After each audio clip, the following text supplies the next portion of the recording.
ನಾನು doctor Ravindra ಮದ್ರಿಕಿ, kidney ರೋಗ ತಜ್ಞೆ, ಯಶೋಧ ಆಸ್ಪತ್ರೆ, ವಿಜಯಪುರ. ಕನ್ನಡ ಬಂಧುಗಳೇ, ಇವತ್ತಿನ ದಿವಸ ನಾನು ತಮ್ಮ ಮುಂದೆ ನಮ್ಮ ಅದ್ಭುತ ಹಾಗೂ ವಿಸ್ಮಯಕಾರಿ ಕಿಡ್ನಿಗಳ ಬಗ್ಗೆ ಹೇಳಬಯಸ್ತೇನೆ. ನಮ್ಮ ದೇಹದಲ್ಲಿ ನಮ್ಮ ಫಿಸ್ಟ್ ಸೈಜಿನ ಅಂದರೆ 2 ಕಿಡ್ನಿಗಳು 9 ರಿಂದ 12 ಸೆಂಟಿಮೀಟರ್ ಹೊಟ್ಟೆ ಹಿಂಭಾಗದಲ್ಲಿ ಅಥವಾ ಬೆನ್ನು ಮೂಳೆಯ ಅಂದ್ರೆ ಪಕ್ಕದಲ್ಲಿ ಇರುತ್ತವೆ. ಅವುಗಳ ಕೆಲಸ ಏನಂತಂದ್ರೆ, ಒಂದು ವಿರಿನ್ ಫಾರ್ಮೇಶನ್ ಅಂತೀವಿ. ಬಟ್ ವಿರಿನ್ ಜೊತೆನೆ ನಮಗೆ ಬಹಳಷ್ಟು ಕೆಲಸಗಳನ್ನು ಕಿಡ್ನಿ ಮಾಡಿದ್ರಿಂದ ನಾವು ಆರೋಗ್ಯವಾಗಿರಲಿಕ್ಕೆ ಸಾಧ್ಯ ಇದೆ.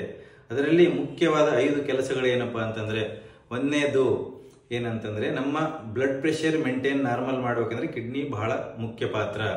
ಎರಡನೆಯದು ನಮ್ಮ ದೇಹದಲ್ಲಿರುವ ಹಿಮೋಗ್ಲೋಬಿನ್ ಲೆವೆಲ್ ನಾರ್ಮಲ್ ಆಗಿರ್ಬೇಕಂದ್ರೆ ಕಿಡ್ನಿ ನಾರ್ಮಲ್ ಕೆಲಸ ಮಾಡಬೇಕಾಗ್ತದೆ.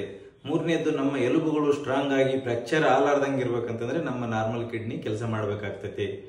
ನಾಲ್ಕನೇದು ಕೆಲಸ ಏನಪ್ಪಾ ಅಂತಂದ್ರೆ, ನಮ್ಮ ದೇಹದಲ್ಲಿರುವಂತ ಎಕ್ಸ್ಟ್ರಾ ವಾಟರ್, ಫಾರ್ ಎಕ್ಸಾಂಪಲ್ ನಾವು ಜಾಸ್ತಿ ನೀರು ಕುಡಿದೇವಿ ಅಂದ್ರೆ ನಮ್ಗೆ ಎಷ್ಟು ದೇಹದಲ್ಲಿ ಬೇಕಾಗುತ್ತೆ ಅಷ್ಟು ಇಟ್ಕೊಂಡು ಉಳಿದನ್ನು ಹೊರಗೆ ಹಾಕ್ತಿರ್ತೈತಿ. ಮತ್ತೆ 5ನೇದು ಮುಖ್ಯ ಇನ್ನೊಂದು ಕೆಲಸ ಏನಪ್ಪಾ ಅಂದ್ರೆ, ನಮ್ಮ ದೇಹದಲ್ಲಿರುವಂತ ಎಸಿಡಿಟಿ ಲೆವೆಲ್ ಅನ್ನು ನಾರ್ಮಲ್ ಆಗಿ ಮೇಂಟೈನ್ ಮಾಡ್ಬೇಕಂದ್ರೆ ಕಿಡ್ನಿ ಪಾತ್ರ ಬಹಳ ಮುಖ್ಯವಾಗಿದೆ. ಇವೆಲ್ಲ ಗೊತ್ತಾದ ಮೇಲೆ ಇನ್ನು ಮುಂದಿನ ವಿಡಿಯೋದಲ್ಲಿ ನಾನು ನಮಗೆ ಕಿಡ್ನಿ ಆರೋಗ್ಯವಾಗಿರಬೇಕಾದ್ರೆ 8 ಸೂತ್ರಗಳನ್ನು ಏನು ಪಾಲನೆ ಮಾಡ್ಬೇಕಂತ ಮುಂದಿನ ವಿಡಿಯೋದಲ್ಲಿ ಹೇಳ್ತೇನೆ. ನಮಸ್ಕಾರ.